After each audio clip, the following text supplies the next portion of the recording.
Moniku, našu vjernu slušateljicu Sonju i nešto glazbe ovdje iz studija. Sada se vraćamo našem Zlatanu Skalickom.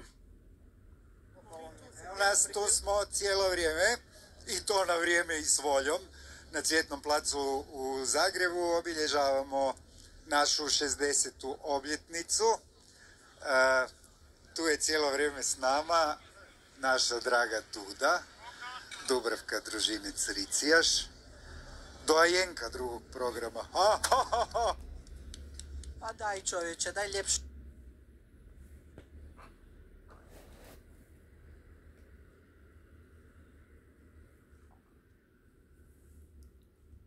Najavu, vrati najavu. Draga naša Duda, urednica i voditeljica emisije Konvoj, Andromeda, pa onda Avantura promjene i Dudini gosti, Ljubica Uvodić, poštovanje. Poštovanje, pozdrav svima. I naš doktor za svemir, Ante Radonić, poštovanje. Poštovanje, hvala i lijep pozdrav svima. Korado se čeka. Treba doći, tu je negdje, dok ga izbace iz auta, dok on nas nađe, a dok onaj drugi nađe parking, Elvis dok nađe parking i onda ćemo biti kompletni. Odlično, Duda, koliko dugo zapravo konvoj utorkom prije podne ide na drugom? 28 godina skoro. Opa, skoro ko jedan cijeli radni staž. Mi radimo sporovozne i dugoročne emisije. Da, u svakom slučaju Konvoj je emisija koja je lijepo zaživjela, sudeći po reakcijama slušatelja, onih koji sebi i drugima pomažu u prometu, a nekako Konvoj je kanal da te poruke pošalju ne samo profesionalni vozači, nego i mi amateri.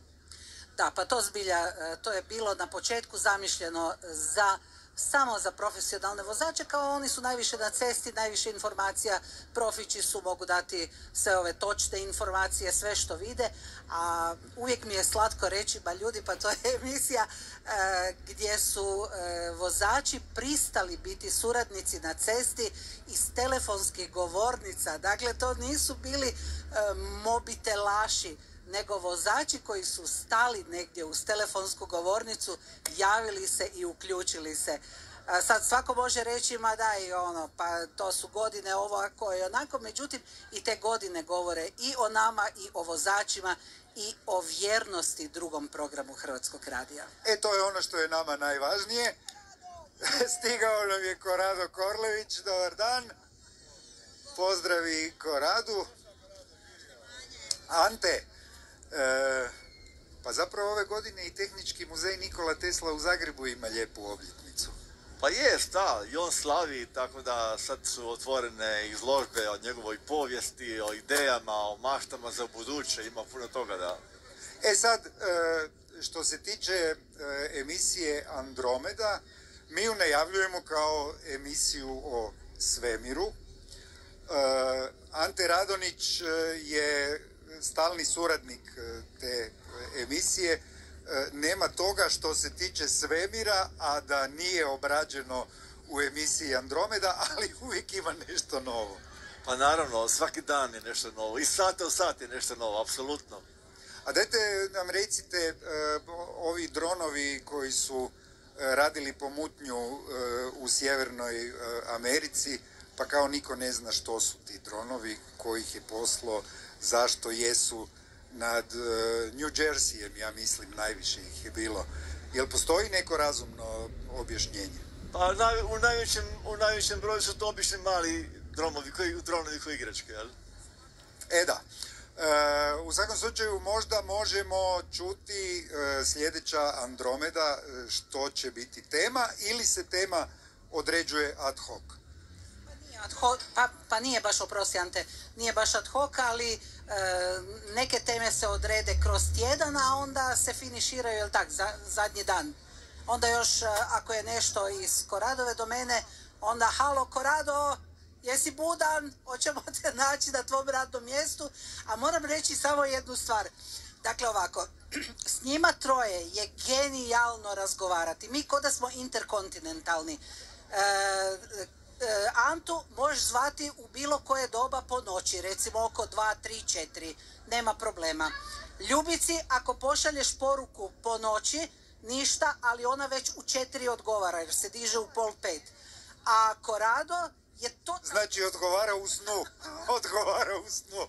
A Korado je totalno zamijenio dan za noć, pa on noću radi, a danju spava.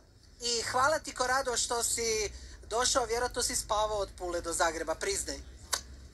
Evo idemo do Korada. Poštovanje, dobar dan. Dobar dan, lijep pozdrav. Nisam spavao, došao sam Elvisom, tako da smo cijelo vrijeme pričali. Da smo imali upaljen kazetofon, vjerojatno bi imali još jednu emisiju. Ma radi se o tome da ja spavam po danu, ali ima netko, neka Dubrovka koji zove ujutro i za takve sigurno mora postojati barem čistilište no 20 godina ako nema neki krug pakla za one koji zovu ujutro. Šta znači Duda u purgatori? Pa najmanje to... Barem. Dobro, dobro, Ljubice. A i vi ste puno tema obradili, ali ima ih još i još i još. Iz dana u dan neki novi susreti, nove teme. Znate šta se dogodilo? 2009. sam ja predstavljala svoju knjigu i bilo je puno ljudi i ja sam nekako bila zahvalna, znate, što je toliko ljudi došlo i rekla sam, ljudi, nemojte biti saboteri vlastitog života, upustite se u avanturu osobne promjene. Emisija nije dobila taj naziv poslije 3 godine, dobila je naziv Avantura promjene, ali ja se veselim svakom četvrtku. I dalje ljudima govorim, upustite se u avanturu promjene, kakvi ste bili, već ste bili. Ali dobro, kad dođemo u neke godine, onda ti je malo teže se upustiti u avanturu promjene ili mislim krivo? Mislite krivo. Dobro, recite mi onda zašto da? Zato što već imate puno iskustva i puno ste stvari možda u tom svom iskustvu i ponovili, pa vam je sad prava prilika da probate nešto drugo, da nešto prisluhnete, da nešto naučite, da nešto kažete, ma ovo se na mene odnosi, ma kako su znale? Da, niste nam rekli koliko dugo ta emisija traje? 12 godina, 8.10.2012. Dakle, mi ulazimo u 13. godinu, a možda ljepše 12. Dobro, pa ćete onda biti u 14. Da, preskočite. Duda? Kako to, Ljubica? Ja nemam pojma s tim datumom. Da, ja isto ne znam te datume, znam neke okvirne, ali baš da bi pamtio datum, ne. Ona i tortu donese svaki put i tako nas podsjeti zapravo da imamo godišnjicu. Ali dobro, torta je dobro došla bilo koji dan. Pa da, i onda shvatiš da se godina tako brzo okrenula. Konvoj, znamo da sve ovisi o trenutačnim situacijama u prometu. Samo očekuješ da ti se jave dobri, pravi slušatelji koji su na terenu, koji su u vozilima i koji mogu ljudima reći pravu informaciju.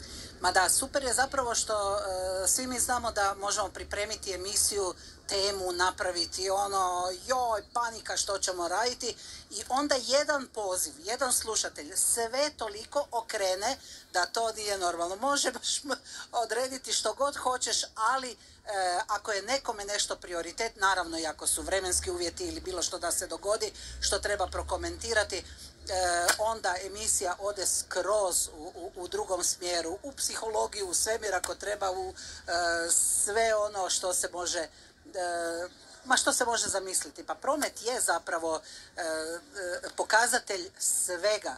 Pogledaj što se u prometu događa, vidjet će što se u društvu događa. Koliko smo fini, pristojni, ugodni jedni prema drugima, uviđavni i sve ostalo. Kako to obično bude? To sve ide od prometa.